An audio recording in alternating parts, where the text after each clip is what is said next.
I remember the first time I truly understood the language of the wind, and it was beneath the vast embrace of the baobab tree. I was only a young girl then, barefoot and wide-eyed, wandering the red soil of our savanna as the golden rays of the setting sun painted the world in hues of amber and crimson. The baobab towered in the distance, ancient and enigmatic, its gnarled trunk and scrawling branches a silent keeper of the wisdom of generations. I felt drawn to it, as if some invisible thread connected my heart to its venerable spirit, and I soon discovered that it was not mere myth when the soft murmur of its leaves became my guide. In those early moments, I would sit for hours under its vast canopy, feeling the pulse of life flow through the wind, and listening intently to the subtle whispers that seemed to rise from deep within its core. I did not understand the language of nature, but I knew that the tree was speaking to me, calling me to tend its ancient legacy and to honor the sacred balance it represented. I grew up among a community that believed in the power of unity and the sanctity of our land. Every day was a celebration of life. Each sunrise was greeted with gratitude, and every twilight woven with quiet reflection. I learned that the baobab was not just a tree. It was a living symbol of the harmony between nature and our souls. Its whisperings helped guide me even as a child. I recall how when the rains became scarce, or when the earth herself seemed to groan under the relentless heat, the tree spoke in a tone that was both gentle and insistent.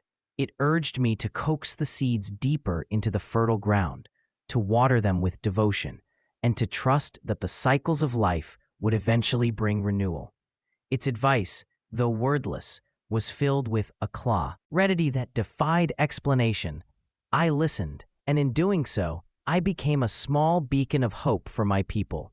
There were days when the tree's soft murmur would lull me into a reverie of dreams and ancient legends, stories whispered through the ages about the sacred covenant between humans and the land. I would imagine long-forgotten ancestors standing beneath these very boughs, their hearts resonating with the same timeless song that I now heard. As I grew older, my bond with the tree deepened, and I found solace in its constant presence, especially when the burdens of day-to-day life threatened to overwhelm me. I became the keeper of its wisdom, not by command, but by a quiet trust that everything it imparted was for the good of our community. Neighbors would seek my counsel during times of trouble, asking me what the baobab had to say about their struggles. I was careful never to claim mastery over its language. I only relayed the gentle urgings that reached my heart. In doing so, our people flourished, and every seed sown bore fruit. Every dispute dissolved into reconciliation, and every harvest overflowed with promise. Then, one fateful season, the rhythm of our lives was disrupted by the arrival of a man whose ambitions were as vast and greedy as the distant deserts. I still remember the day he first stepped into our village like an unwelcome shadow. His eyes alight with a hunger that was not born of need, but of insatiable desire. His name was Jabari, and he carried with him a strange allure, a promise of wealth and change that he wove with his smooth, persuasive words.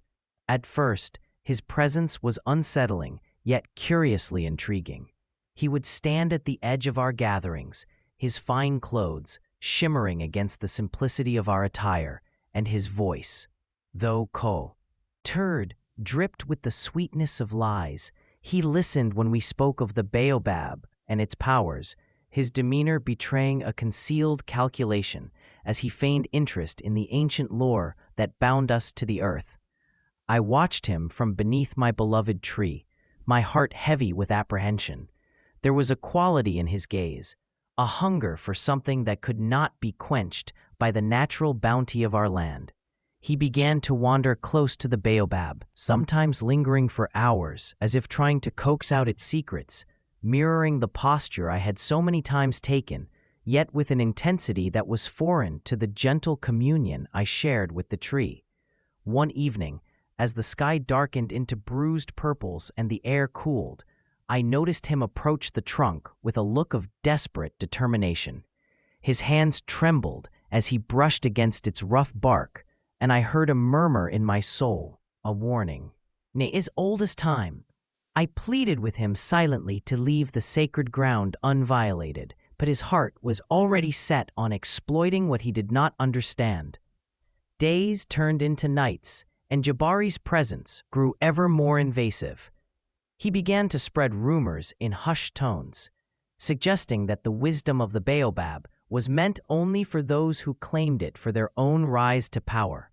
Slowly, seeds of suspicion and envy were sown among our people as he whispered that the gentle guidance I offered was a mere ruse to keep the blessings to myself.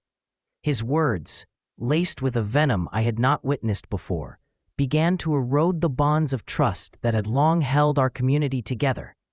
I pleaded with my neighbors, urging them to remember the old ways and the delicate balance we had always cherished, but his influence spread like a wildfire, darkening even the brightest hopes. I still remember the torment of that fateful night when I heard the agonized cry of the Baobab as Jabari, in a fit of blind ambition, attempted something unspeakable. In the quiet darkness, the sound of his crude tools clashing against the sacred wood echoed across the land, a dissonant melody of destruction. I rushed to its side, heart pounding in sync with its weakening pulse, desperate to rescue the ancient friend who had so faithfully watched over us all my life. The bark, once strong and impervious, now showed deep, jagged scars, and the vibrant leaves that once shimmered with the voice of wisdom now lay drooping and dull.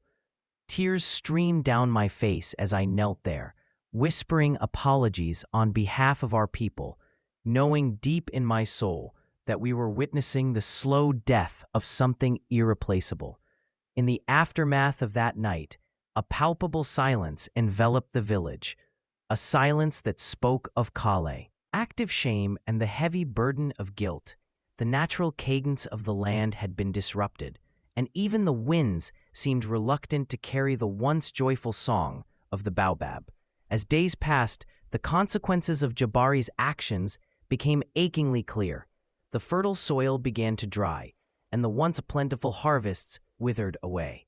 The water in our wells grew scarce, and even the animals, those gentle keepers of the wild, retreated into the hidden recesses of the savannah. There was an undercurrent of discord among the villagers, a growing rift that threatened to tear apart the tapestry of our shared heritage.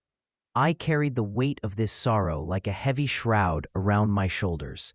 Each day, a battle against the tide of despair that threatened to engulf everything I held dear. Yet, even in the depths of our collective grief, the Baobab still whispered faintly to me, a sorrowful murmur that hinted at resilience and forgiveness.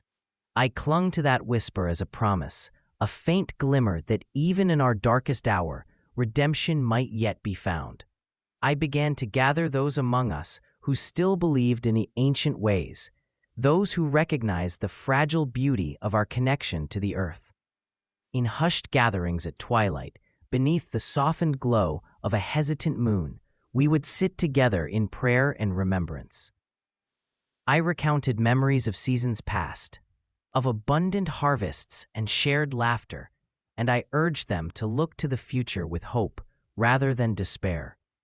The revival of our spirit, I believed, lay in rekindling our bond with the natural world, a bond that had been the foundation of our prosperity for countless years.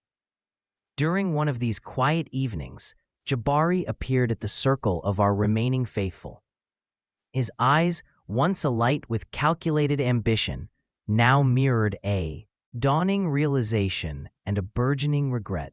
With no flourish or dramatic gesture, he slowly approached and, with trembling hands, placed his palm upon the scarred trunk of the Baobab. I felt a shudder ripple through the ancient wood, as though it recognized the sincere sorrow in his touch. In that silent moment, an unspoken truth passed between us, that all who are lost in the labyrinth of greed can, in time, rediscover the path to humility and redemption. Though the trust of the village was not immediately restored, I sensed a subtle change in Jabari's demeanor, a softening that promised the possibility of healing even the deepest wounds.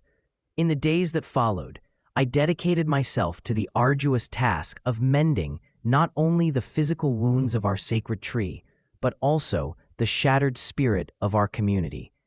I labored side by side with those who still believed, tending to the wounded El, and as if every furrow in the earth was a memory that needed healing.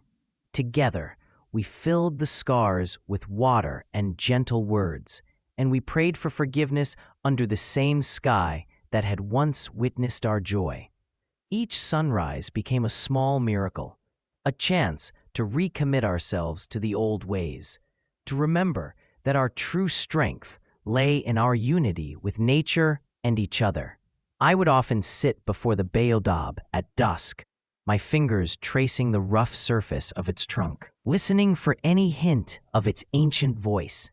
And sometimes, in the quiet hush of the evening, I thought I heard it, a faint murmur of hope, gently rising like a whispered promise on the wind. The restoration was not immediate, nor was it without its trials. There were moments when despair clawed at the edges of my heart, when the enormity of what we had lost seemed insurmountable. I recall days when I wandered along the dry paths of our village, feeling the bitterness of regret in every crunching step upon the earth.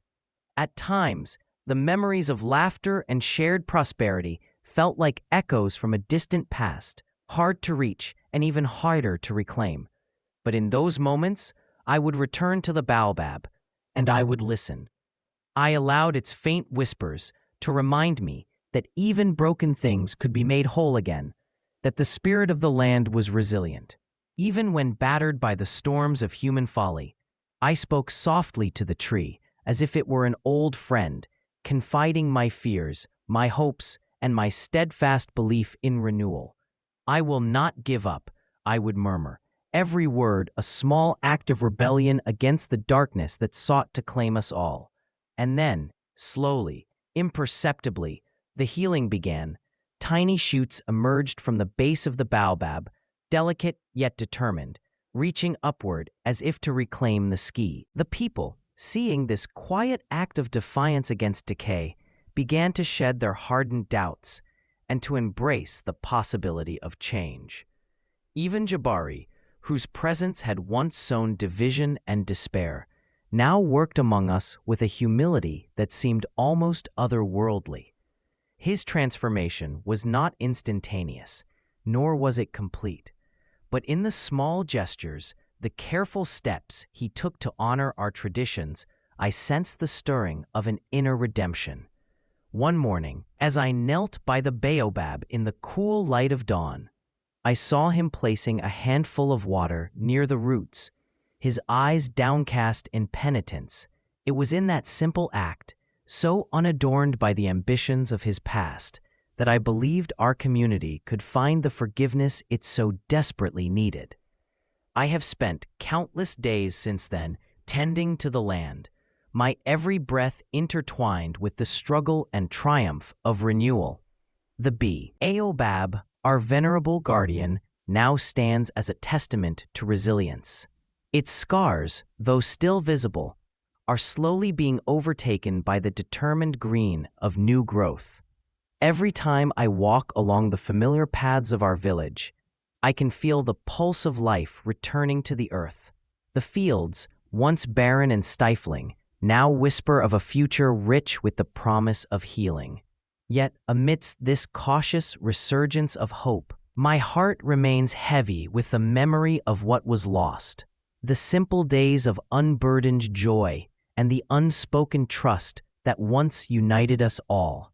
I have learned that the whisper of the baobab is a fragile gift, one that must be nurtured with love, respect, and a constant vigilance against the temptations of greed. In the quiet moments of reflection, I find myself pondering the nature of greed and the ways it silently seeps into the hearts of even the most unassuming souls. I have. You've come to understand that greed is a slow poison, one that corrupts our vision and blinds us to the subtle beauty of life. I recall the days when Jabari's eyes shimmered with that same unyielding desire for more, a desire that, unchecked, led him to defy not only the natural order, but the very essence of our shared humanity. It is a lesson that has been etched into the fabric of my being, that true wisdom lies not in the accumulation of wealth or the striving for power, but in the gentle art of listening to the world around us and embracing the rhythm of nature. There are moments when the wind is soft and the night is still that I sit before the Baobab and marvel at the journey of our people. I remember with every fiber of my heart the laughter of our children as they danced in the light of the dusk, the heartfelt stories shared by our elders, and even the quiet sorrows that bound us. In our collective struggle, I see in the eyes of those who still trust in the sacred bond between earth and spirit a glimmer of the enduring wisdom that the tree once imparted so freely. And in those eyes, I find the courage to believe that even the deepest wounds can be mended, that every ending can lead to a new beginning. I have lived through seasons of abundance and hardship, witnessed the fervor of hope and the despair of loss, and yet, through it all, the gentle murmur of the Baobab has remained a constant, a quiet promise that life, in all its complexity, is a tapestry woven from joy and sorrow, growth and decay. I have learned that redemption often comes on quiet winds and in unexpected gestures, that every soul, no matter how lost, can find its way back to the path of humility and unity. In the tender exchange between a repentant heart and the enduring spirit of nature, there exists a power stronger than any force of greed. Now, as I walk among the revived fields and listen to the whispered dialogue of the Baobab, I feel an overwhelming gratitude for the journey that has transformed us all. I know that the story of our loss and subsequent healing is not merely a cautionary tale, but a living legacy, a reminder to every wandering spirit that the true riches of life are found in compassion, solidarity, and the timeless wisdom of the natural world. As the seasons continue to turn, as the winds carry with them both memories and promises, I remain ever watchful, ever attentive to that gentle murmur that guides me still. I speak these words not just as a recounting of our past, but as a testament to the resilience that lies within each of us, a call to listen deeply to the world and to honor the sacred balance that sustains us all. I have seen the consequences of unchecked ambition and the devastating impact of division. I have tasted the bitter sorrow of regret when the gifts of nature are violated in the pursuit of ephemeral gain. And yet, I have also experienced the tender magic of forgiveness, a magic born from the simple act of coming together to mend what was broken. In the quiet embrace of a healing dawn, I witnessed the first sprout of new life emerging from the scars of our misdeeds, and I knew then that nature, though wounded, was resilient. It whispered to me a truth so profound that it echoed in the chambers of my heart. Every soul, every tree, every drop of rain has the capacity to begin anew, if only we dare to remember the old ways. I stand here now, a messenger of that enduring truth, inviting all who listen to seek the wisdom hidden in the rustling of leaves and the murmurs of the wind. Let every step you take upon this earth be a gentle pledge to honor its generous spirit, to protect its sanctity even when darkness seems to prevail. As I continue my path under the shelter of our revived Baobab, I carry with me the lessons of loss, the power of redemption, and an unyielding hope for a future where every heart beats in harmony with the rhythm of the land. In every whisper of the wind, I hear the echoes of a promise that as long as we nurture our bonds with the earth and with each other, no force of greed can ever truly silence the ancient song of life.